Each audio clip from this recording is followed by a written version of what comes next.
Hello everyone and welcome to the MoeGamer podcast. I'm once again joined today by my good friend Chris Kasky and I'm Pete Davison. Hey, how you doing? Alright. Been a little while since our last one, but apologies for the schedule being slightly out of whack if indeed a schedule exists, but we're getting to these when we can and we've got plenty to talk about today, so enjoy basically. As always, we're going to use our standard three-part format. So this first segment, we're going to talk a bit about some recent happenings in gaming news and such like. Second segment, we're going to be talking a little bit about what we've been playing recently.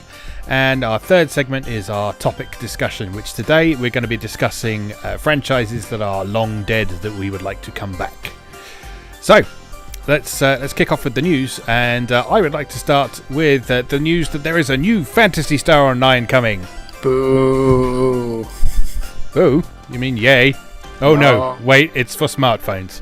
Mm-hmm. Yeah. And it's ugly as sin. Yeah. Like, it's not even, like, they're not even trying. Like I know the, I know you and I have our differences over, like, the amount we're willing to accept live 2D and like that like Flash style animation. Yeah. But like as we had discussed in a previous episode, when it's not done right and it's done inattentively, it looks very cheap. Yeah. And like absolutely. and the animation for like the combat in this Phantasy Star mobile game just looks like paper puppet theater. It's like really, really abysmal looking. Yeah, I've not actually seen it in motion yet, but visually, it looks very much like Fate Grand Order, but Fate Grand Order's actually got some really nice animation in its battle scenes, so it's a bit of a shame. There is a story that went up on Silicon Era today, or yesterday I think, where the Phantasy Star director and producer explains why the game has a different setting. So, the producer Shuntaro Tanaka thought that the Phantasy Star series wasn't active enough for a series that had gone on for 30 years, so he and his fellow director Tomomasa Chin came up with a proposal for this game as well.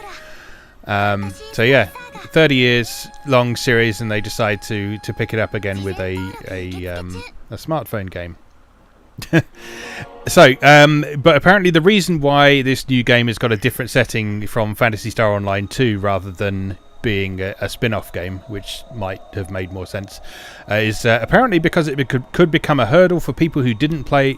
Sorry, it could become a hurdle for people who don't play Phantasy Star Online 2 if it were directly related.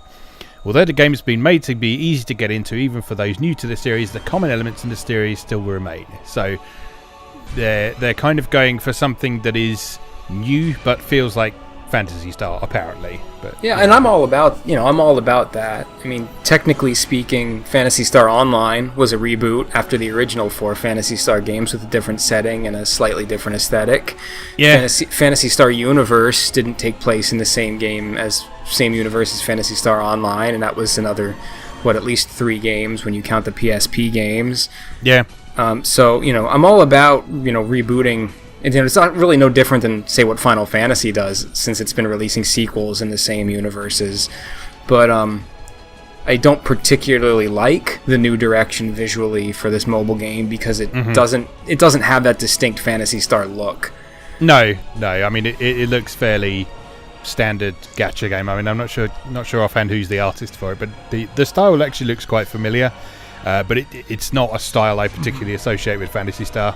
Right, and I'm not saying it's not the art's beautiful. It's beautiful art, but it's not, I associate a very certain aesthetic with Phantasy Star because it's one of the few places where, like, hard sci-fi meets anime in this, like, kind of brightly colored way. Like, and it's not hitting that for me, but yeah. It's a mobile game, so it's not like I'm going to play it. I wouldn't have played it even if it did have the classic Phantasy Star aesthetic, because I'll just fire up my GameCube and play episode 1 and 2 again. Indeed.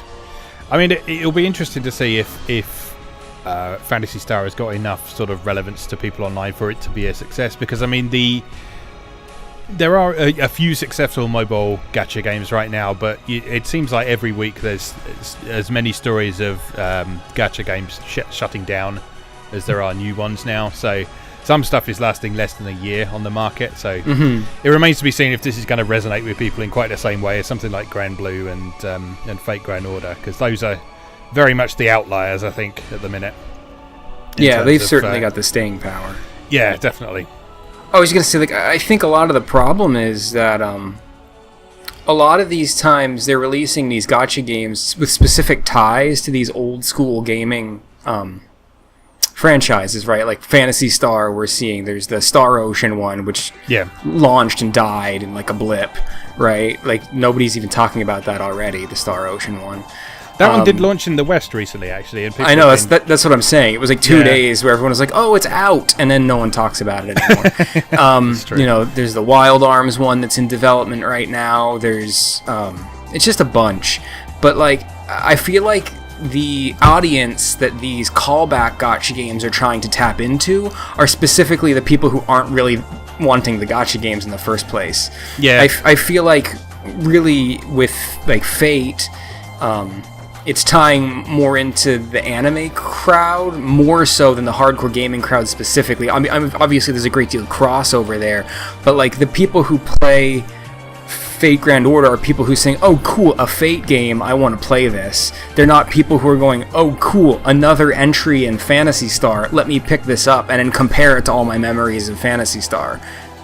Like, they're easier for them to exist as their own entities. Grand Blue especially, because it's its own property. Yeah, absolutely. I think Fate as well, the fact that the very concept of Fate is basically a gacha game, helps as well, because when you're trying to shoehorn something in with the gacha concept, it often feels very forced. Like, a lot of the Final Fantasy ones are good, but it feels very forced the way it's getting the other characters and stuff in there.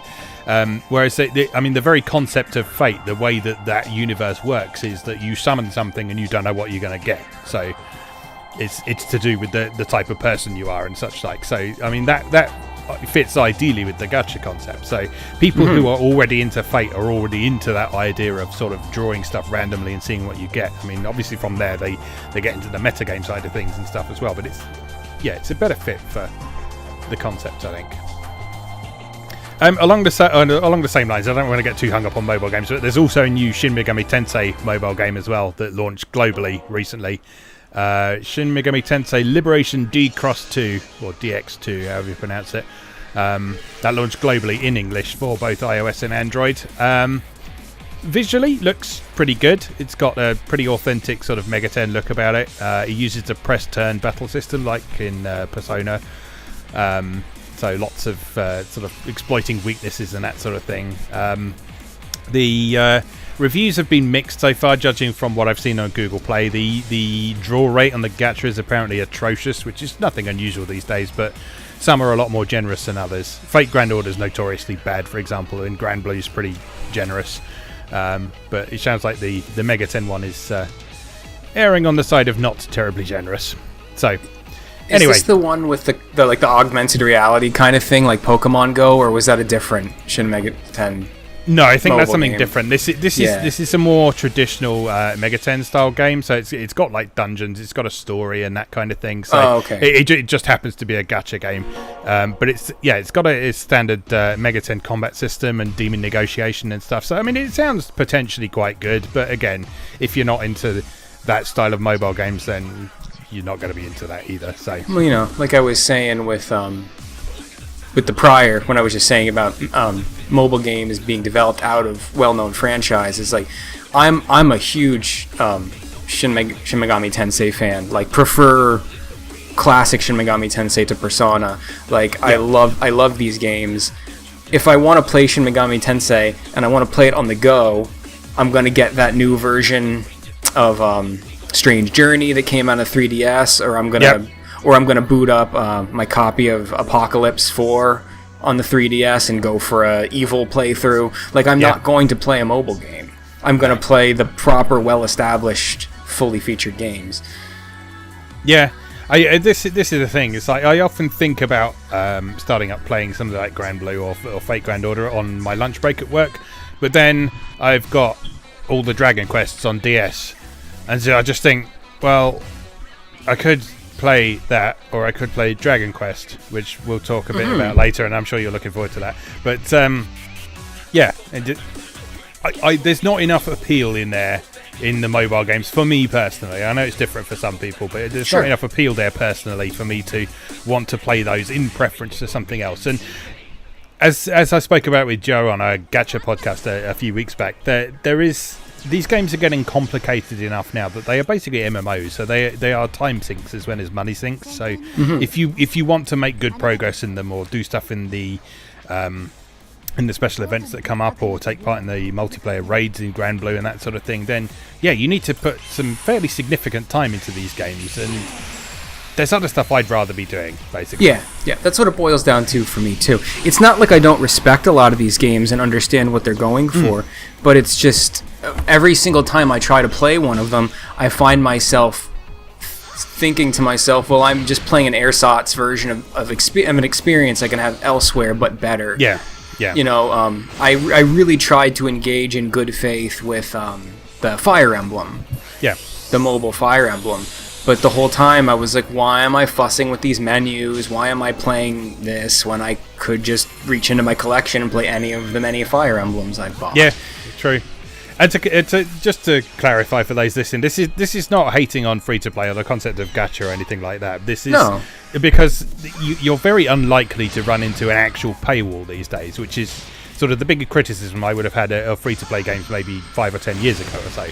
But yeah, it is pretty much just the time investment required these days, which is it's why I'm not playing Final Fantasy 14 anymore, as well as the community of that game sucking now as well. But yeah, I would rather spend my time playing a broader variety of games rather than dedicating my time to being the best at one thing, I think.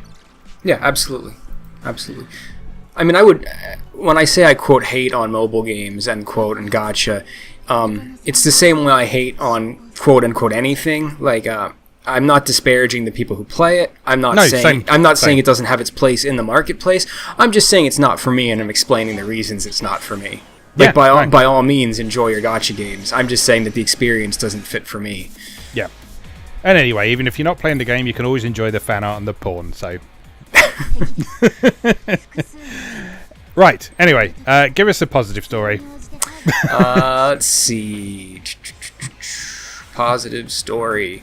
Well, in the previous episode we did, I talked about how the Australian ratings boards had revealed some information that we might be getting the newest Taiko no Tatsujin games in the West. Ah, yes. That has since been happily confirmed. Excellent. So the West is getting 2 different Taiko no Tatsujin games. Taiko no Tatsujin Drum Sessions, which is the PS4 game, and Taiko no Tatsujin Drum and Fun for the Nintendo Switch. So you'll get your choice of either game. They're actually different games. They're not ports, so each has some different features. The PS4 version has some really interesting crossover tracks with some other series. So, like, for anime fans, there's Attack on Titan, Dragon Ball, and One Piece themes in there. Yeah. Really the cool Switch stuff. one's got some Nintendo themes as well, hasn't it? I seem to remember from the trailer. Yeah, it's got I believe things like so. Jump Up Superstar and such like. Yeah, yep. And what's really interesting to me, too, is the Switch version. They've actually released some videos on it. It has a really unique control scheme using the motion control and the Joy-Cons to replicate the Taiko drum. Yeah. So, one of the reasons I've never... I haven't played Taiko no Tatsujin in years is because my wife's got a real problem with repetitive noise.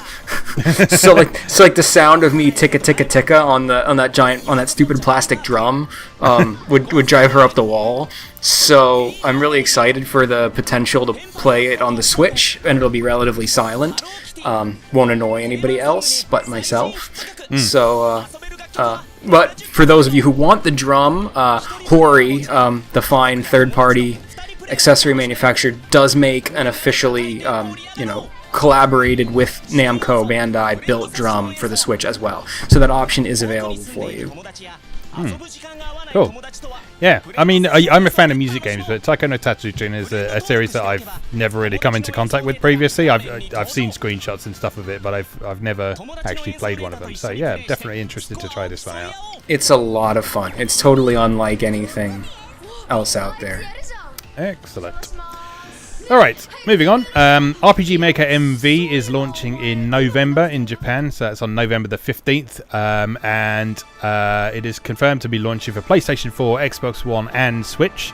The Xbox One version will be digital only, and there will be cross-play compatibility between the Xbox One version and the Switch version. So we talked a bit about how they might handle this a couple of episodes back, and it seems they are doing the same kind of thing. They're releasing a separate free RPG Maker player app for both consoles, then you sort of upload your project to a central server somewhere, and both the Xbox One and the Switch will be able to pull from the same pool of creations, and the PS4 will just be off doing its own thing in its little corner, because Sony doesn't like to play nice with other people apparently. So that's how that's going to work. There's not much new to say about the actual software itself, but that is confirmed to be out before the end of the year in Japan, and then it's following early next year from NISA in the West, I believe. So I'm very interested in the side-scroller action game maker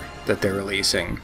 Oh yes, the same company is making. I feel like that's got some potential for something I might actually be able to engage with. Yeah, definitely. They did actually release a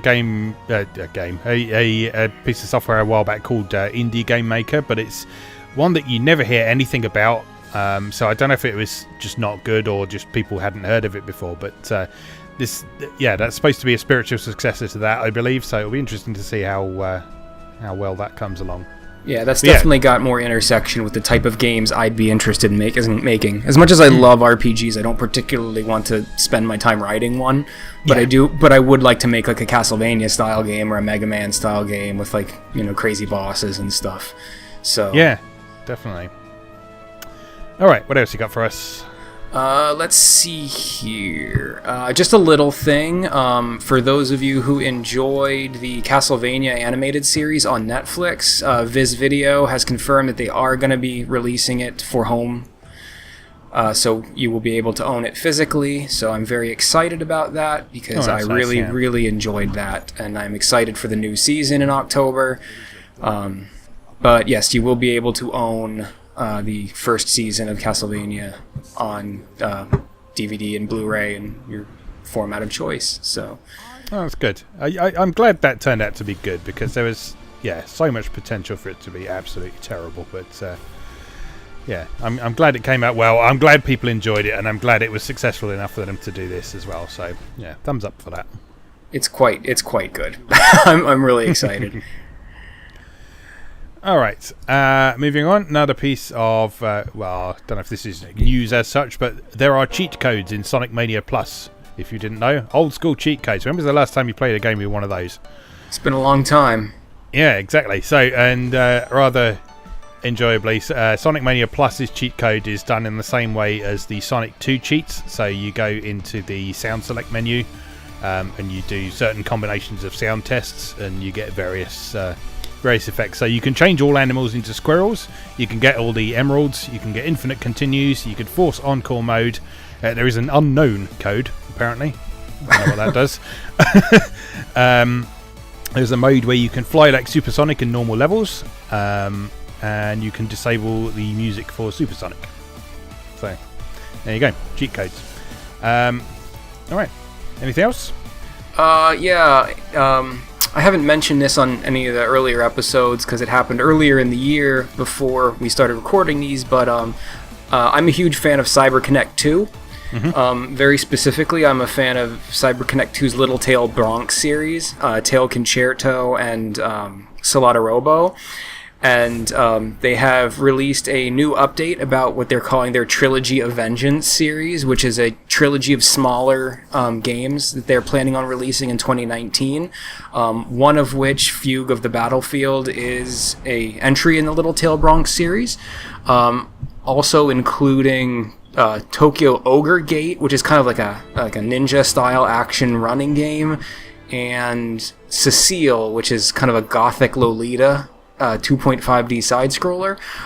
They've been working on these games for a little while and kind of releasing snippets of news and art and information, but the biggest piece of information to come out recently, along with some new trailers, is that they are planned for a simultaneous global release, including the West.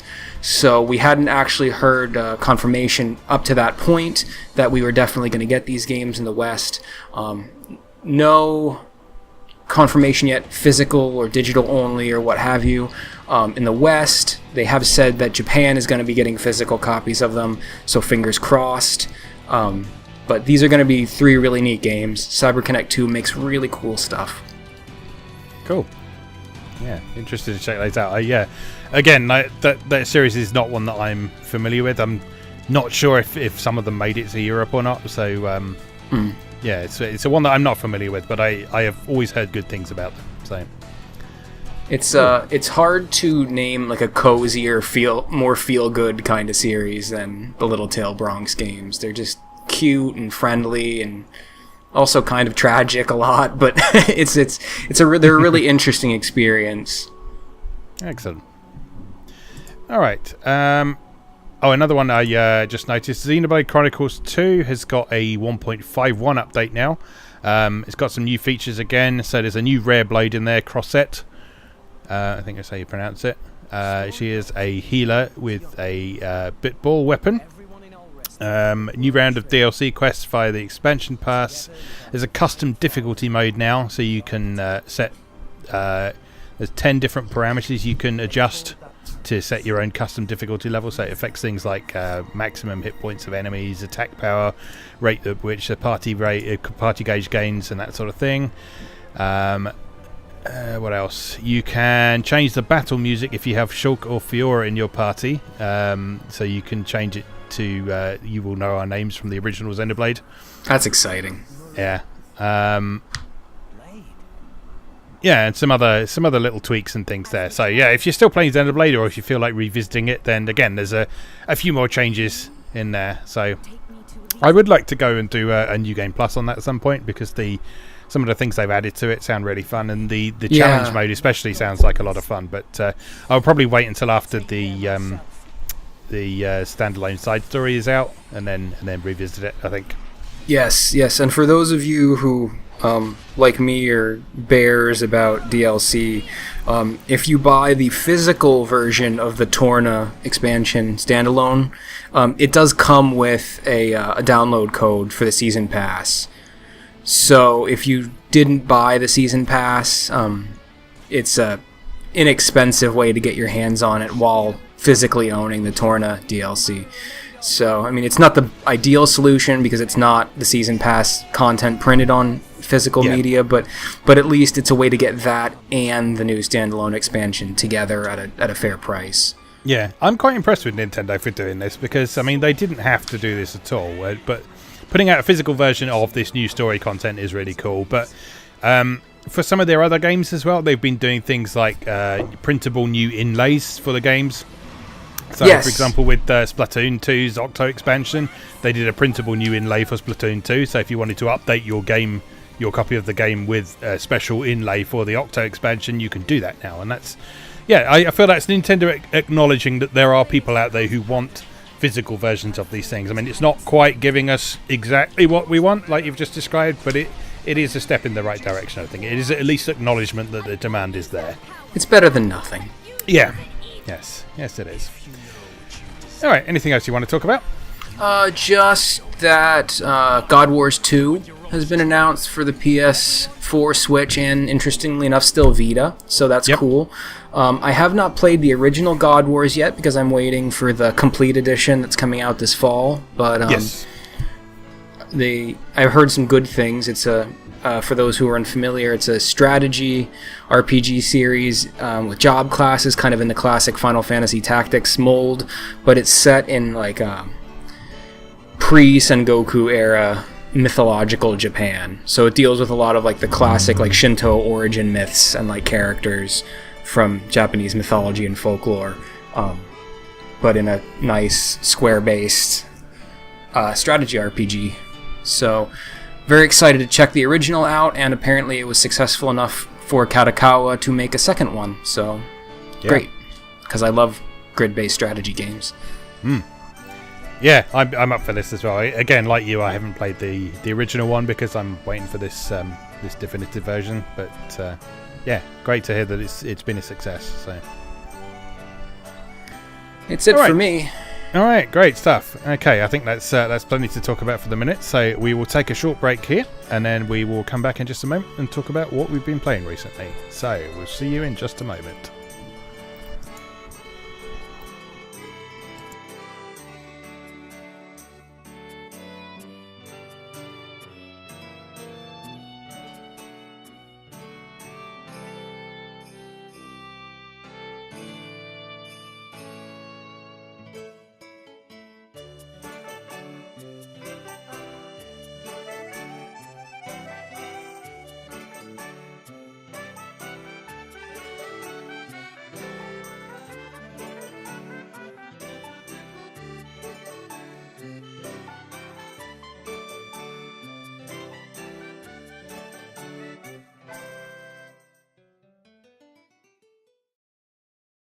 Dragon, grant me your power. Welcome back. As usual for our second segment, we're going to spend a bit of time talking about what we've been playing recently. So, Chris, if you'd like to kick us off. I haven't had too much time to play stuff recently, but I did take some time 2 weeks ago to give Shining Resonance Refrain a try. I figured everyone else in the universe was going guns blazing into Octopath Traveler, so I would play the thing that nobody else was interested in playing / nobody else was liking. So I'm getting started on Shining Resonance. For those of you who are unfamiliar with Shining Resonance and are a nerd for development houses like me, you may not be aware that Shining Resonance was developed by Mediavision, which is the Wild Arms guys. So for many years, since back on the original and the PS3, I've been waiting to get my hands on this game because I pretty much buy anything Mediavision touches. So now is a chance for us in the West to get our hands on it several years later. It's basically a long-lost Mediavision game, and I'm enjoying it very much. It's really cozy, it's really kind of good-natured and cute. Beautiful character artwork from Tony Taka, who's quite famous for his character work. It's basically kind of, I almost want to call it a Tales-like in a lot of ways. The structure of the game is very similar to Tales of Chillia in that it's not an open world. It's you have a world map screen, but every node you go into generates a reasonably large field that you get to explore.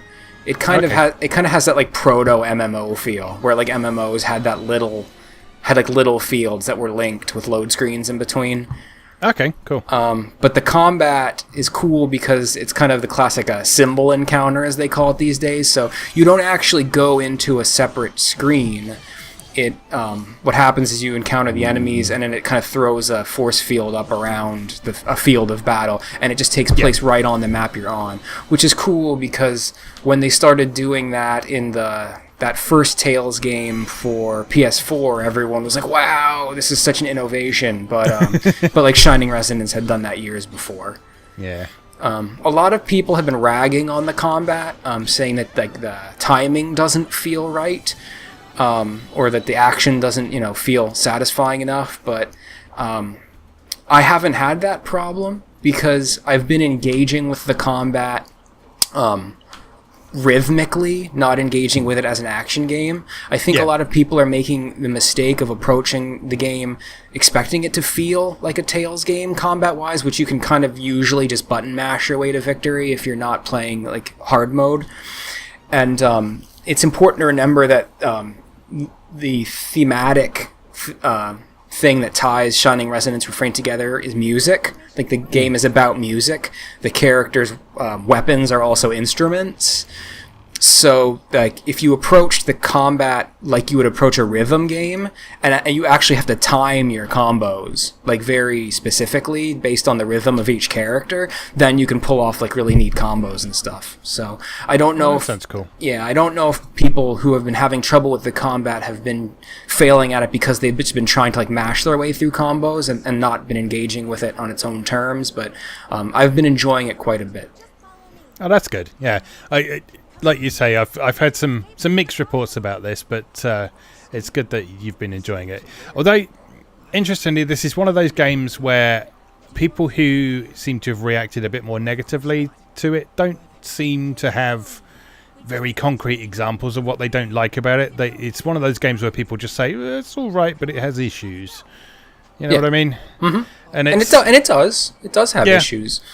But I mean, I think the thing that's important to remember with this is, as you said at the beginning, this is not a brand new game. Despite it being a new release over here, this is not a brand new game by any means. So there are going to be some decisions in it that are a bit dated. It is from a previous generation console, so there are going to be some aspects of it that have improved in games since then. And I'm not saying that this to try and make excuses or anything like that, but I think it's important to try and judge it on its own merits rather than necessarily comparing it directly to other stuff. Well, like any piece of popular culture, be it a game, a film, a television show, a music album, like you always have to consider the period in which it was created and the social atmosphere in which it was created and the constraints of technology in which it was created when you're evaluating it. You can't hold it up against a modern Tales game and expect it to feel and act the same way. A lot of these quote-unquote quality of life improvements that we have these days in our RPGs were still just being refined during the PS3 age when Shining Resonance came out. Yeah. But it's a cool example of what it is. I'm really enjoying it. There's lots of crafting to do. There's optional subquests if you want to grind and build better stuff. It very much feels like a piece of that late PS2, early PS3 era where they were like, we want to make RPGs that feel a little bit like MMOs. Yeah. Which I enjoy because I like a lot of the mechanics of MMOs, but I don't actually like playing them because of the time sink stuff we talked about earlier and the social aspects. So when games have kind of these large explorable fields, materials to collect, crafting to do, subquests to grind through, I really enjoy that type of structure in my games, separate from the online components. Oh, good. Sounds really good. I'm glad to hear that. This is a game I do very much want to pick up at some point, but I haven't got around to it yet. Yeah, and there is a dating sim element. Oh, yeah. I'm there. Yeah, so there's cute waifus to romance. There's a sassy princess and a demure shrine maiden and a mage who I have not met yet, but I think she's probably pretty absent-minded, judging from the videos I've seen. So lots of cool characters, and it's, like I said, it's goofy because of the musical theme, so it's a lot of fun. Like, oh, that guy's staff is also an electric guitar, so like when he does his special moves, like he'll like jam on the guitar, and like when everyone is quote unquote in resonance in battle, you can like bust out into like everyone does a performance, and it like buffs your characters. So there's some really cool stuff. It's corny, it's anime corny, but it's really fun, and if you just kind of stop being snarky about everything and have fun with it, it's a really cute game, and I'm really liking definitely. it. I really like the sound of the way that it's incorporated its thematic elements into the mechanics. That's always something I'm a big fan of when they do it right. And its music is an ideal fit for that sort of thing as well. I haven't really talked much about Omega Quintet since I played it. Since I played it before I really started writing things hardcore on MoeGamer, but Omega Quintet handled that really interestingly because it took the approach, it didn't really take a sort of rhythmic approach to combat, but it really emphasized the aspect of performance. So the whole concept of Omega Quintet was it was a post-apocalyptic dystopian future where there was just a tiny pocket of humans surviving against this force of monsters that were closing in on them, and all of the hope for the people was coming from this group of idols who you assemble throughout the course of the game. And so in order to be successful in combat, you have to kind of amp everybody up, basically, by being exciting. And so you can just sort of use your basic normal attacks and so on, but the flashier you are in combat, the more damage you'll do. You'll sort of unlock new battle themes that are going as the combat is progressing and so on. And yeah, you get significant rewards for showmanship in that game, and I thought that was a really nice use of blending mechanics and theme as well. I like the sound of that. Yeah, so it's nice to hear that that Shiny Resonance is doing something similar, but in through different execution. I really enjoy sort of rhythmic combat, so that's one of the reasons I really like the Shadow Hearts games as well, which I'm sure we'll mention later. But yeah, there's a significant rhythmic aspect to those as well. All right, anything else you want to say on Shiny Resonance? No, I think that's it. Lovely stuff. All right, I will mention a thing that I know you'll be excited to hear about, which is Dragon Quest. Mm-hmm. Yeah, so just a bit of background. Dragon Quest is a series that I have not engaged with at all until recently. It's a series I've been aware of, but I have never touched it at all, basically. Part of the reason for that is that we just didn't get any of them here in Europe until Dragon Quest VIII on the PS2. Oh, wow. So we didn't get any of the Dragon Warriors at all. So Dragon Quest VIII was the first one. I'm not entirely sure why I always passed it up when I saw it on PS2, because I remember seeing it when it was new and thinking, oh, that looks quite interesting, but never actually picking it up and trying it, which I kind of regret now, because I've been playing Dragon Quest Chapters of the Chosen, which is Dragon Quest IV on the Nintendo DS, and I love it. Yeah, I'm so glad you finally dove in, and I'm so glad you're enjoying it. It's just nothing is like Dragon Quest, because everything else is like Dragon Quest. you know what I mean? Like, Dragon Quest is the seed from which blooms so much that's important to us. So it's so important to connect with it to really grasp that. Yeah, absolutely. I mean, I mentioned this in my initial articles on them over on MoeGamer, but one of the reasons I think I have been so resistant to it previously is the idea that whenever I saw a review of a Dragon Quest game, it was always described as a very traditional RPG, as if that was a negative thing. Mm-hmm. And that, at the time I read those reviews, that was always a bit off-putting. So it was sort of the time when everyone was saying, we always need innovation in games, we always need new things, we always need exciting things, and sort of having this JRPG series that is just sort of quietly pootling along, doing what it's always been doing. It wasn't sort of really sold to me at the time, but having revisited it now, a traditional RPG is pretty great. Yep. Yeah, it's nice to have something that you can just engage with. You know immediately how it's going to work. You understand these things, and there's also some interesting elements in there that you actually don't see in modern RPGs that are trying to do things a little bit differently. Just little things like items of cursed equipment. That's not something you see outside of roguelikes these days. But in Dragon Quest IV, there's several items of cursed equipment that maybe have massive attack power, but they do something incredibly unpleasant to you in the process as well. So there's like a hammer that is really powerful, but it drops your agility to 0. Or there's a suit of armor that is very strong in defense, but after a couple of turns, it will kill you.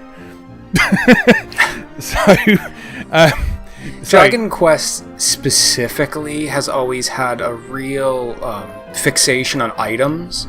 Yeah. I know it's kind of a weird thing to say, right? Because like items are ubiquitous in RPGs, but like the attention Dragon Quest pays to like items, their functionality, even sometimes their relevance in the story, has always been kind of an underpining vein running through the series. It's one of the things that made when 8 came along and introduced its crafting system, and everything was like lovingly created with like beautiful individual art for every single item. It's just their love and attention to items and their functionality throughout the series has always been a defining feature of the series, to the point where you can engage with them in battle too. I know in the earlier Dragon Quest games, what you can and cannot do with items in battle is a little different from other games. You can kind of, sometimes some of them allow you to swap equipment in battle, which is kind of abnormal for RPGs. Like, there's a huge emphasis on that. Yeah, very much. And I mean, Dragon Quest IV obviously is one of the earlier ones. It was sort of a late era NES game. But it was obviously very ambitious for the time, and the DS version is just sort of built on that. But I mean, that emphasis on items very much shines through in this. So sort of getting a new item of equipment feels significant in this. It's not just a case of you got to the next town, so now go and buy all the weapons and armor and stuff that are there, so you have slightly better stats. So every time you get to upgrade your equipment, it feels like a significant moment, because the game is tuned in such a way that equipment upgrades aren't necessarily very easy to come by. So they're priced in the shops that you often have to sort of prioritize a bit in terms of which one you're going to get first. So which character is going to get the good sword or the good weapon or whatever first of all.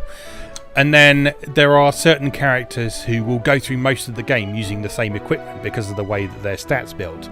So, for example, the character Alina in Dragon Quest IV, who is a fist fighter, she goes through pretty much the whole game using this same pair of iron claws that you get in her prologue chapter. And it's not until the post game that you get an upgrade for that, and so that is a huge moment for her, because her strength has been growing enormously faster than the rest of the party by this point. So for her to suddenly get a new item of equipment that buffs her strength up even further that's huge for that. And the other cool thing in Dragon Quest IV with regard to items is the character Tornico, or however you pronounce it. So every item in the game, whether it's a little consumable item or a piece of equipment or something, you can get Tornico to appraise it, and that gives you a little speech from him about what the item is, what he thinks it's for, who can equip it, what it's worth, and that kind of thing. And there's some generally hilarious little monologues in there from him based on these items. So if you take things like sort of what is apparently Dragon Quest staple equipment, so pairs of fishnet stockings and pink leotards and stuff, if you get him to examine those, he initially gets all embarrassed and then threatens to put them on if you keep asking him who can equip them. So yeah, I mean, humor is the other kind of defining feature of Dragon Quest. It doesn't take itself seriously. It has a lot of, it always wants to have fun, and it always wants you to be having fun when you play it. Everything from the jokes to the decision to regionalize the characters' accents, just like everything about it, especially in the Western versions, is so geared toward just a delightful, almost like a 80s gag anime feel. It's just always having fun. So many of the traditional enemies are puns and have pun names. Yes. Yes. I actually had read an article a couple days ago with some of the influential people who worked on the most recent Dragon Quest 11, talking about how like some players had written to them saying about how they felt bad beating up some of the monsters because they're just so cute and friendly looking, and they had remarked that like that's why they never use the language in the games that you killed the monster, because they always conceived of it in Dragon Quest that you just roughed the monster up a little bit to teach it a lesson and it ran away. Like you're not actually killing the monsters in Dragon Quest, which I thought was really kind of a cute way to approach thinking about it, because sometimes you do feel bad for wailing on a Dragon Quest monster. Yeah, definitely. Yeah, I do love the monster names, and I'm sure part of the monster names I've been encountering is a product of the localization process. But yeah, in sort of the last couple of dungeons in Dragon Quest IV, you come across these ghost enemies called floater copiers, who just clone your party. Yeah, that's great. And so you just get this lovely pixel art of these characters that, because the battles unfold from first person, you just haven't really seen them by this point. And so suddenly seeing like your protagonist and the other party members there standing in front of you, that's really cool. But I mean, they're called floater copiers. Yeah, it's great. There's a million of them. I always love the Dragon Quest Monsters offset series, which is basically like Dragon Quest does Pokemon, because you get to actually collect and train the different monsters. So like, there's a dog monster that fights with like a flail and chain, and they're called Chainines, which I really like. Just the dinosaurs with axes that are Haxoruses. Yeah. Like, just I love them so much. I like the ones that feel like they are obviously monsters trying to make themselves sound threatening and getting it wrong. So, for example, in Dragon Quest IV, there's an enemy called a Terminator. So it's not a Terminator, it's a Terminator. And it's just like, you got that wrong, didn't you? But it just shows up and you're like, yeah, okay. So I mean, anyway, it's at the time of recording, I've beaten the main story of that. So I'm on the post game chapter of that now, which was added newly in the original PlayStation version and then tweaked a bit for the DS version. So I'm working my way through the bonus dungeon in that, which is sort of massive, much bigger than any of the dungeons in the main game. And then I think there's another boss at the end of that. And after that, I'll be moving on to 5. So you are going to keep plowing through? Yeah, I think so. I mean, I've been enjoying 4 enough, and it's a game that I can play on my lunch at work easily because although it's got a good story and characterization and stuff, it's not heavy on that side of things. So sure. you never get bogged down in a cutscene in Dragon Quest. Like everything is very snappy and to the point. So there's no feeling that sort of you have to sit down for a long time and play it just in case there's a long cutscene. Pretty much all of your time you're playing in there, you're doing stuff. I mean, I'm not sure if that's still true for the later versions of the series, but certainly these early ones that I've been playing are along those lines anyway. It certainly was true in 8 and 9. Yeah. I don't know how things are going to be in 11, but 8 still kind of maintains some of that snappiness. Like, there is cutscenes in 8, but it's very much like, all right, then, we've beaten this dungeon. Where's the next town? Oh, let's head on to the next town. And, like, that's the kind of the extent of the cutscenes. Or, like, the big bad villain comes, sets the palace on fire. The cutscene's 45 seconds long. Yeah. Like, it's all very snappy because Dragon Quest has always emphasized gameplay. Yeah. Now that I think about it, thinking back to when Dragon Quest VIII was first released, I think that was one of the reasons that some people criticized it a bit, because it basically wasn't doing what Final Fantasy did. Oh, sure, yeah. Because Dragon Quest are silent protagonist games. Like, it's meant to be your adventure. Yeah. Yeah. And I think one thing that did strike me as I was playing 4, just to bring it back to what we were talking about earlier about it being a humorous, cozy sort of game as well. And yeah, it very much feels like sort of the inverse of what Final Fantasy is doing. So Final Fantasy is very much heavy on the melodrama side of things, and then it has occasional moments of humor and stuff, whereas Dragon Quest feels like it's the other way around. Dragon Quest isn't completely devoid of serious moments and bad things happening and tragedy and whatnot, but those things are very much in the minority. The majority of your adventure is sort of happy fun times, colourful monsters going on an adventure, that sort of thing, and then occasionally something really bad happens. Whereas Final Fantasy is like, I mean, it varies from installment to installment, but it feels very much like the other way round, if you know what I mean. Yeah, well, there hasn't been a fun Final Fantasy since 9. It's all been serious business since then. Yeah, that's true. Okay, well, I won't rant on that further for the minute, but I'm sure there'll be more Dragon Quest in the coming weeks. So yeah, I'm excited for you to get your hands on 5, because the whole point of 5 is waifus. Like five's subtitle is Hand of the Heavenly Bride, and the whole idea is that it's throughout the game you've got 2 girls to choose from in the original, and then there's a special third that was added for the newer version. So, like, which one of the girls you favor kind of also affects the later segments of the game, like who you have a child with, what your family is like. So it's almost got a bit of what we've come to associate with Harvest Moon in there. It's kind of cool. That's cool. I'm looking forward to that. So yeah, like I say, I'll probably move straight onto that when I've finished with 4's post game. So okay, have you had time to play anything else recently at all? Just Sonic Mania. Yeah. Which is, I don't know, it's even like hard to talk about. So much has been said about it already, but it's incredible. The main designer, Christian Whitehead, I really believe needs to be elevated to some kind of like level of sainthood.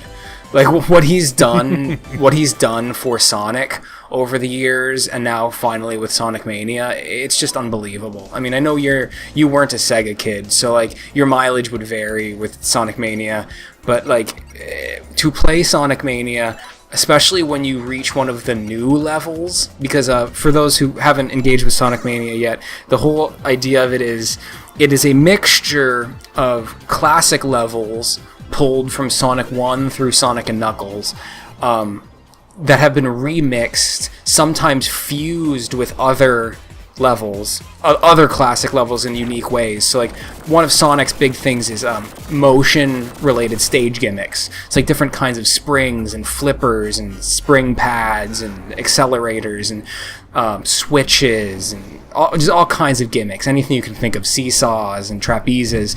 So one level may have some of the motion gimmicks from a different level that you remember, but they've melded them together.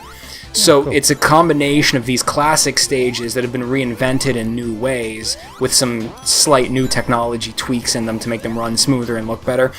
But then interspersed, like every 2 stages or so, there's a brand new stage. But when I say brand new stage, I mean brand new 16-bit stage. So like when you get to the first one of these, I felt like the classic like Nintendo 64 YouTube kid.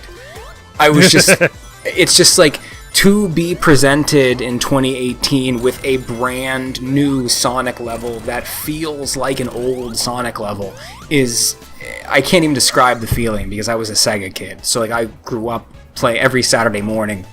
Like there was a time in my life where I probably beat Sonic 2 every Saturday morning for like a year and a half. you know, it's just, I love Sonic. So like the love letter that this game is, you can't even describe it fully and do it justice.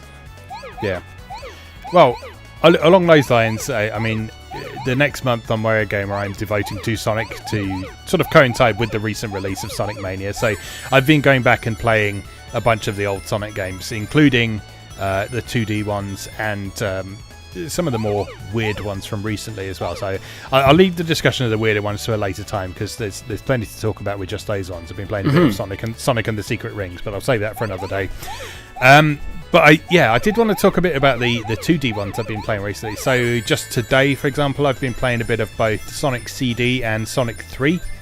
Oh, okay, And it's been really interesting to revisit those, and it's also a little bit frustrating that up until probably the HD era, we in PAL territories were absolutely screwed with Sonic games. I hadn't realised quite how much. Most people are pretty familiar with Sonic 1 being way slower than the NTSC versions. But I had always thought they had fixed that for Sonic 2 and Sonic 3.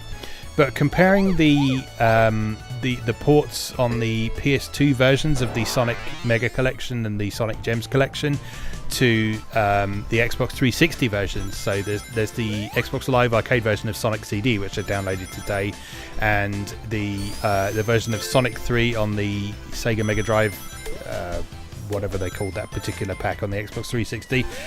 The difference Sonic's Genesis Collection or whatever. Yeah, they called it something different over here, but yeah, that one. The difference is just phenomenal because the 50Hz PAL versions, they are so sluggish to such a degree that they are actively frustrating and quite annoying to play. Whereas you play them at the speed they were intended at, and they are a lot of fun. And I've been enjoying them a lot more since I switched to playing these slightly newer ports of them. But yeah, it's just a real shame that PAL players have kind of been screwed out of that experience up until now. Yeah, it's really it's bizarre when technical limitations like that prevent you from experiencing something the way it's been meant to be experienced. Yeah, and I mean, I've been familiar with the concept for a long time because I remember reading the official Nintendo magazine back in the day, and things like they had leaderboards for things like Mario Kart times and Wave Race times and such like, and they always had to have separate leaderboards for PAL and NTSC versions that people were playing on. So I was always familiar with the concept and why it happened and so on, but I think Sonic games are just the most obvious example of that actually affecting the way a game a game plays to such a significant degree, and it's it's been quite eye-opening. But at least we can enjoy them as intended now. So yeah, that's good news. So that's good. Also, Sonic 3 is fucking hard. No one told me. Wait till you get to Sonic and Knuckles.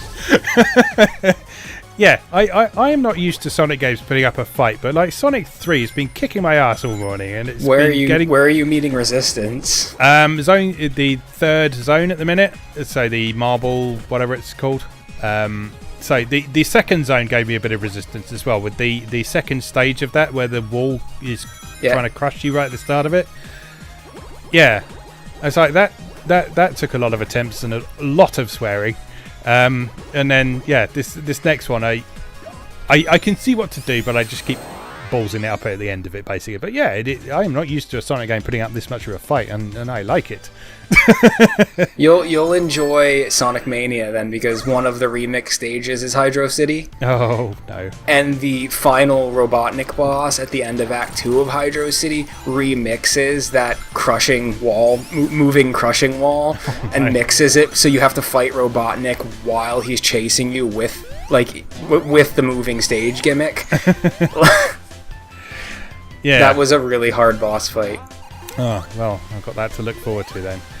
Yeah, I just wanted to bring up I've mentioned it already, but the Xbox 360 version of Sonic CD is amazing if you haven't played it.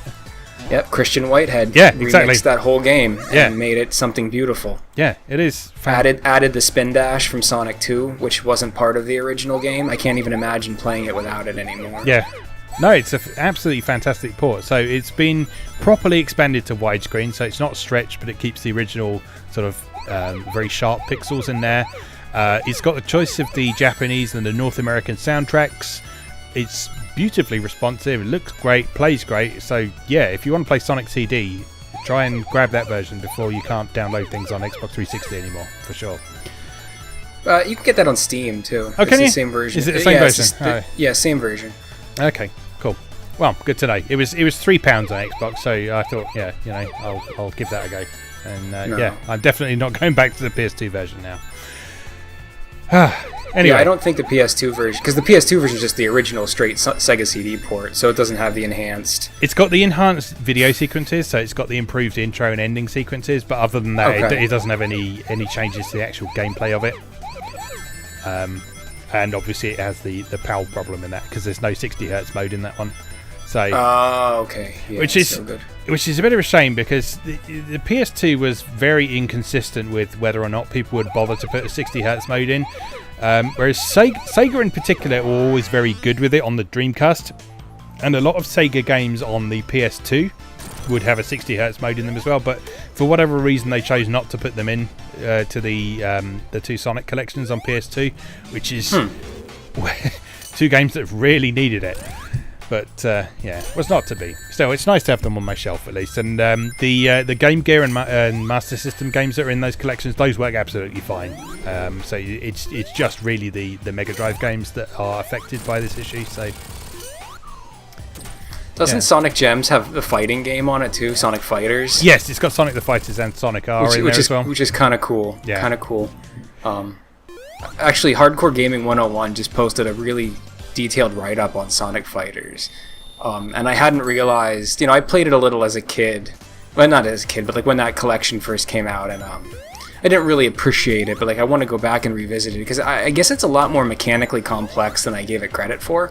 It's based on Virtua Fighter, isn't it, I think? Well, yeah, it is an AM2 game, so it's that engine. I think it's more close to Fighting Vipers. Right. But yeah, I guess there's a whole shield mechanic and stuff that you get to play with, where you have like a limited number of shields to deploy, and like it's like part of the game is kind of trying to shatter those your opponent's shields to leave them more vulnerable. But you can actually only block a limited amount of times in that game. Yeah. Which kind of turns most fighting game, tactics on its head right away. So it seems like a really interesting game. And 3 of the original characters from Sonic Fighters make cameos as bosses in Sonic Mania Plus. Oh, that's cool. Yeah, all like the Sega history that's woven through Sonic Mania. It's like unbelievable. Yeah, it just sounds like an incredible sort of fan disc almost for the entire Sonic series, which is great. Yeah. So yeah, and it's a love letter to Sega too. Like the first new zone you get to play, Studiopolis, is themed around the idea of a television studio where Dr. Robotnik makes his propaganda. And there's like news vans and stuff all over the place, and like kind of different neon signs. And the news vans are labeled with the same graphics that are on the cars in the original Daytona USA for the Saturn. Nice. And there's neon signs that call back to one of the weird restaurants in the background of the Streets of Rage games on the Mega Drive. So there's just little nuggets like that hidden everywhere. Awesome. All right. Well, I will stop talking about Sonic now because, like I say, I'm going to spend a month writing about it, and I'm sure we could continue this conversation for hours at this point. But yeah, I'll talk Sonic all day. Excellent. So, nothing else you've been playing recently, you said? So no, that's pretty much it for me. Okay. All right. Well, we'll take a break there then after that lengthy bout of Sonic, and we will come back in a moment and discuss some franchises that are dead that we would like to see come back. So we'll see you in just a moment.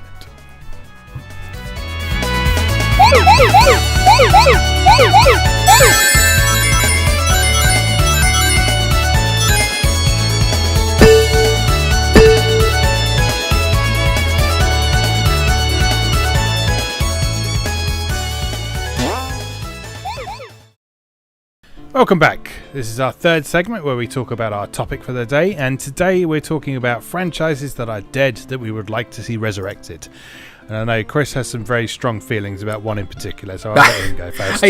I do, and I had suggested this as the topic for the week because of a recent bout of articles that popped up earlier in the week on the 23rd that MediaVision, the original developer of Wild Arms, who I also mentioned earlier in regards to making Shining Resonance, is currently recruiting 2D designers for an in-development PS4 RPG.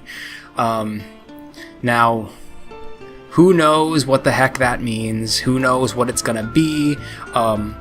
What really got me riled up is that like Silicon Air and some of the other websites who'd posted the article chose to post Wild Arms art with it, and it just broke my heart, right? Because the likelihood that this is remotely Wild Arms related is like slim to nil. Yeah. MediaVision is first and foremost these days a subcontract development house. So, like I said, they made Shining Resonance. They made the Digimon Story Cyber Sleuth RPGs for Bandai a couple years ago. They made the action-based Valkyria Chronicles that nobody liked, Valkyria Revolution. It's very rare anymore that MediaVision makes a game based in one of their universes. It's almost always subcontract work. So, I find it very unlikely that it would be a new Wild Arms. But that being said, boy, I wish it was a new Wild Arms. Because I say this with a straight face. If there's one thing anyone should know about me, RPGs, Wild Arms is my favorite RPG franchise. Bar none, no comparison by a long mile. So, I mean, I am well familiar with Wild Arms, but for the benefit of those listening, why don't you outline what it is that you like so much about it? Okay, well, Wild Arms is, first of all, in terms of setting, probably the most unique, one of the most unique JRPG franchise out there, because it takes pretty much everything you would traditionally associate with RPGs, like fantasy and magic and spunky heroines and do-gooders and weird twists of fate that sometimes involve aliens, but it's all set in a world that incorporates the tropes of the traditional American Wild West. So it's not abnormal for your party to consist of a mage who summon monsters and a Japanese swordsman who uses a katana, but also someone who collects firearms. It's like the titular arms of the Wild Arms series refers to guns, because in that world, the guns are made by like armsmiths, which are kind of revered in the same way that like a legendary blacksmith is revered in like a fantasy RPG. Like the arms are rare, and like people who can handle and use them are rare. So it's just kind of this interesting world that it's the Wild West, but also there's fantasy and magic and technology. So the original game involved archaeology a lot because there were ancient golems that had been unearthed. So there was also giant robots in the Old West. Like it's really cool. And for someone like me who spent a long time in college and graduate school, specifically studying Western film, identifying those tropes and what they mean in a piece of popular culture is really really important to me. So I'm a big fan of Western film. So to have that setting incorporated into my favorite game genre is an easy win. Mechanically, Wild Arms also frequently differentiates itself by being very bold in terms of what it's willing to explore. So like the first 3 Wild Arms, and to a slightly lesser extent the later ones, also included Zelda-style puzzle solving into their dungeons. So each of the 3 main characters, say, and just in the first game I'll use for reference, also throughout the game acquire different tools. So like in the same way that Link gets his boomerang and his bombs, etc., the characters in Wild Arms got like a rod that could shoot fire to hit switches across the way, or the main character Rudy gets bombs as well. The swordsman character Jack has a little mouse that can run into mouse holes to like retrieve items or hit switches on the other side of a wall. So like you're also solving puzzles on top of the traditional RPG exploration and combat. The later games made their innovation more focused in the combat. So Wild Arms 4 and 5 revamped the entire combat system to incorporate a hexagonal grid. So like where positioning and character placement became important in almost a strategy RPG style. So the Wild Arms games have always been a playground for genre hybridity and really interesting explorations of mechanics on top of the thematic hybridity in the story. So they're just really cool. Yeah. Oh. It always surprised me a bit that the sort of Zelda style mechanics that you talked about in the first few games, that more RPGs didn't do that, because particularly for sort of top-down sprite-based pixel art RPGs, it just seems like a really natural fit to combine those mechanics with the RPG side of things. So I'm honestly surprised that more developers didn't do that. Yeah, it's not something that happens often. Really, the only other series I can think of that did it was the Lufia series on the Super Nintendo. So I mean, that did predate Wild Arms. I remember actually the first time I played Wild Arms saying, "Wow, this feels a lot like Lufia 2." Like, I wonder if this is the same developers. Like, Lufia did it on the Super Nintendo, but I can't think of any other series that does it.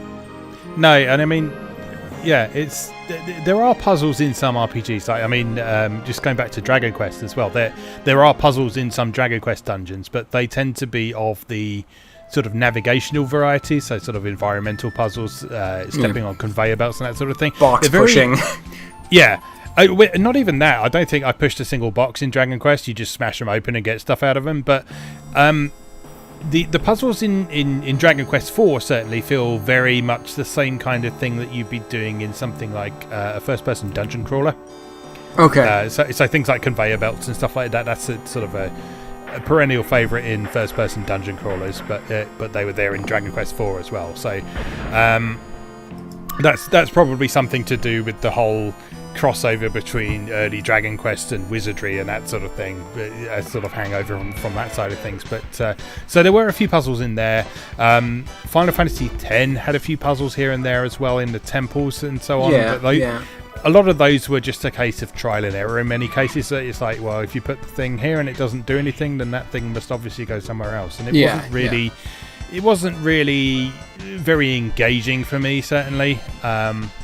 Whereas I've only played the first Wild Arms, but yeah, I absolutely love the Zelda-style puzzles in that, like the using bombs and the shooting the mouse through things to retrieve items and press switches and stuff. That side of thing is just a really good way of adding some engagement to the exploration part of RPGs. Yeah, and it also, we were mentioning mechanics, and when mechanics and themes tie together.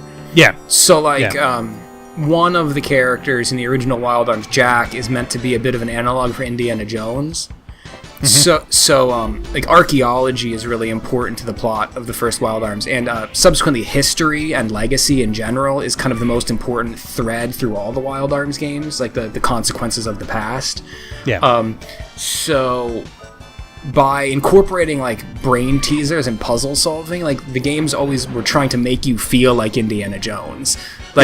How Indiana Jones was always clever. How can I use this bag of dust to offset this weight trigger mechanism, right? It's trying to get you in that mindset to be a detective as well as an adventurer. Yeah. It's also a bit of a throwback to tabletop role-playing as well. Oh, okay, sure. In that, I mean, different dungeon masters do things in different ways, but certainly the dungeon masters that I have played tabletop RPGs with in the past have all liked to incorporate things other than talking to people and fighting people. There was one guy in particular who used to love to put actual puzzles in his dungeons. So sort of proper full-on brain teasers that we'd have to use items and we'd have to figure things out and decode stuff and that kind of thing. And yeah, they were always a lot of fun. And you had the flexibility to put those into tabletop role-playing sessions. And yeah, when that sort of stuff is incorporated into a computer or console RPG, it sort of brings back very fond memories of that side of things and the flexibility that tabletop role-playing can offer that isn't necessarily evident in computer and console RPGs by their very nature, basically. So yeah. So that's Wild Arms. The last Wild Arms title was Wild Arms Crossfire for the PSP, which was 2008. So that was a full decade at this point. Yeah. The last proper Wild Arms that wasn't an offshoot was Wild Arms 5, which was, depending on your region, 2007, 2008 as well. And that game was kind of set up as a 10th anniversary celebration title. Like, it had cameos from other previous characters. Like, it was a great way to wrap the series up, if indeed it could be the last one or is the last one. But part of me, literally every Sony E3 is like, what if the next trailer starts with a whistle and it's a Wild Arms? Because it's just because also Wild Arms is Sony's RPG series. Yeah. That's Sony's first party RPG series, which a lot of people forget. So just the fact alone that these listings for this MediaVision recruitment are emphasizing the fact that it is for a PS4 RPG is another thing that's tipping people off. So like, maybe it's finally time, but it's probably not. Have to wait and see, I guess. Yeah. So what would you want to see from a new one? Well, I would want to see an interesting approach to graphics. Mm-hmm. I think Wild Arms 3 had this beautiful kind of like watercolor cell shading kind of thing going on. I think, going back to our discussion about graphics in our previous episode, I think to not use the capabilities of modern hardware to really make that Western theme shine with like some sepia tones and some like washed out looks and some cool approaches would really be a missed opportunity. So I would want the game to look very unique. Mechanically, I just... like I said, there's never really been a consistency in terms of Wild Arms. It's always been kind of a playground for new mechanics and interesting things, sometimes radically so. That switch up for the combat system between 3 and 4 really threw a lot of people for a loop. So like, I don't really come into wanting a new Wild Arms impacting how I would want it to play, as long as it's some kind of RPG with battle, sequence-based combat or menu-based combat. I would want that, but what form that takes, I'm open to just about anything. Thematically, like all the other games, I need it to have the Western influence, and I need it to place a very specific emphasis in terms of its story on the past, the ramifications of the past, and dealing with what happens when we don't respect the past, which is kind of a running thread that's been through all the games. But other than that, it's pretty non-specific stuff. I just want it to look and feel like Wild Arms. Yeah. And I want there to be whistling in the soundtrack. Wow, sounds good to me. All right, anything else to add on that? Not in terms of Wild Arms, no. All right, so, I mean, keeping on the track of old RPG series that should come back, I would like to talk a little bit about Shadow Hearts. I was hoping you would, because yes. I don't know much about Shadow Hearts other than my familiarity with its legacy. Like, yes. having read about it historically. I've not really played any of them for more than minutes in passing at a friend's house. Like, I don't know much about them. So I will preface this by saying that I have only played the what is technically the middle two Shadow Hearts games. So I have played Shadow Hearts and Shadow Hearts Covenant. So before Shadow Hearts on the PS1, there was Kudelka, which was the prequel. And on PS2, after Shadow Hearts Covenant, there is Shadow Hearts from the New World, which I understand is a little bit different in tone and things. And some people don't seem to like it quite so much, but I can't really judge one way or the other as yet because I haven't tried it. But so everything I'm going to say here is based on Shadow Hearts and Shadow Hearts Covenant, which are designed to be taken as a pair. They follow on from each other. And Covenant is widely considered to be the best of the series, from what I understand, right? Yes, absolutely. I would agree with that. But it is important to take Shadow Hearts and Shadow Hearts Covenant as a pair because they follow on from each other. And in fact, technically, there is a strange sort of time loop thing going on where, if I remember rightly, I think the bad ending of Shadow Hearts leads to Shadow Hearts Covenant, which then leads back to Shadow Hearts, and then leads to the good ending of Shadow Hearts, if I remember rightly, or something like that. There is some sort of convoluted thing like that going on. But basically, the concept of it is you are this guy called Yuri, who is I forget the exact term for it, but basically he can sort of fuse himself with various monsters to do transformation abilities and that kind of thing. And his quest kind of takes him all over World War I era Europe and into Asia a bit as well. And just that unique setting is a big part of Shadow Hearts. But like you were talking about with Wild Arms, it's not just playing that setting completely straight. So you're not playing an RPG where you're fighting against German soldiers or whatever or anything like that. You are playing an RPG that uses World War I era Europe and Asia as the backdrop to the action, but then all sorts of other completely crazy nonsense is going on over the top of it. But the cool thing about the series is that it's one of those games where there is all sorts of crazy nonsense going on, but it plays it straight, completely straight. So important. It is not giving knowing winks to the player. It is not breaking the fourth wall at any point. It is just telling this story about stuff that on paper is absolutely ridiculous. But in the game, it takes itself so wonderfully seriously that you can't help but be completely engaged with it. And I think a big appeal for Shadow Hearts for many people is the cast of characters that goes on, because it's such an interesting group of people. So across the two games that I'm talking about here, you've got a gay vampire who hits people with pillars and post boxes. You've got Geppetto from Pinocchio. You've got a fortune teller. You've got just a straight up dog who's just doing dog things. He has this whole side quest of going around and proving himself to be the best dog there is, just by going around and defeating other dogs in battle. And there are all sorts of little things in the series that just add a whole bunch of character and things to it. Like the way you power up Geppetto's puppet, which is his weapon. The way you power up his that puppet is by tracking down this pair of gay dudes who hang out in every town that you come to, and basically bringing them pornography. And if you stud bring them cards or whatever, stud cards. If you bring them enough stud cards, they will make new dresses for your puppet, and that makes your puppet better. So, and it is just wonderful, just because it is so atmospheric. It just blends this utterly absurd stuff going on with this wonderful kind of gothic aesthetic. So it looks wonderful. So the first Shadow Hearts game is kind of a bit dated in terms of the way it's presented. It's presented a bit like sort of Final Fantasy VIII. So you've got pre-rendered backdrops with sort of realistically proportioned characters running around on top of them. And then Shadow Hearts Covenant switched to a full 3D thing, and actually ended up being probably one of the best looking games on the PS2 for me, in terms of things like character models and such like. But yeah, the whole thing has got a lovely, consistent aesthetic to it. It's got excellent music and sound and that kind of thing. It's got a wonderful atmosphere, and then it's got this brilliant combat system in it as well, which is the component of it that is most commonly singled out for praise.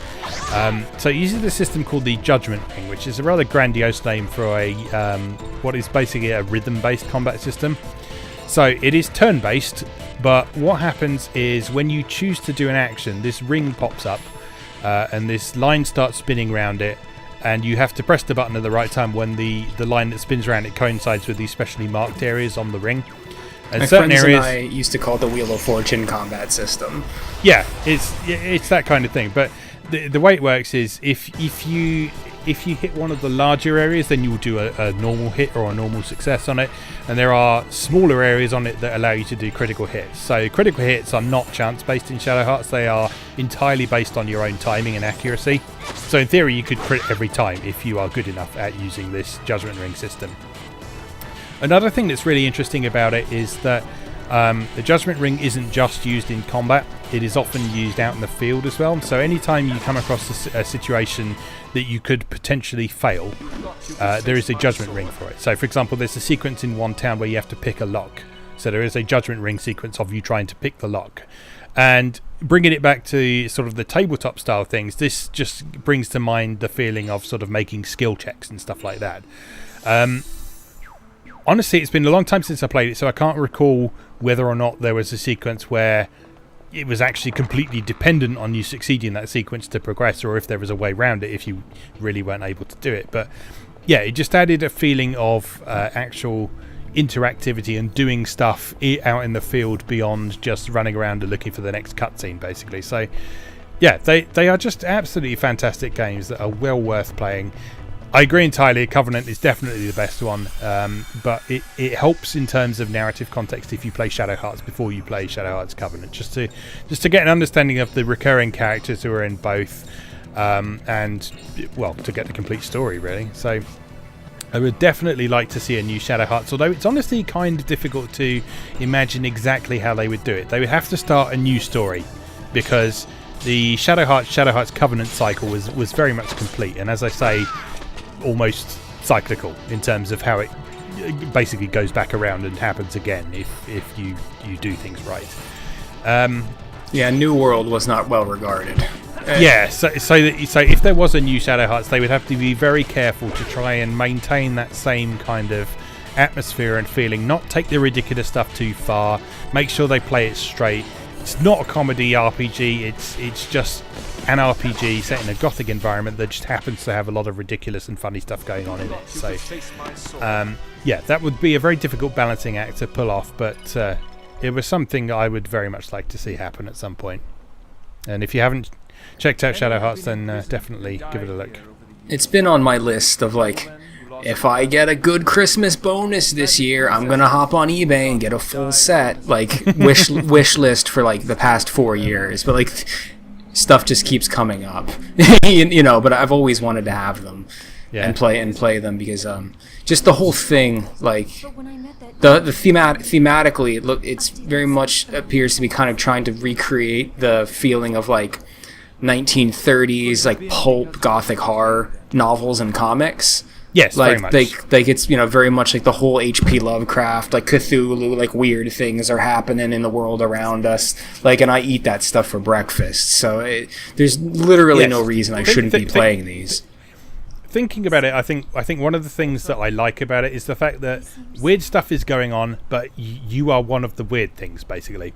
Yeah, sure. So rather than the standard Lovecraftian approach, which is sort of someone coming to terms with things that they don't understand, and sort of powers beyond comprehension and powers from beyond the stars and that sort of thing, in Shadow Hearts, you are one of those weird things that has no real explanation.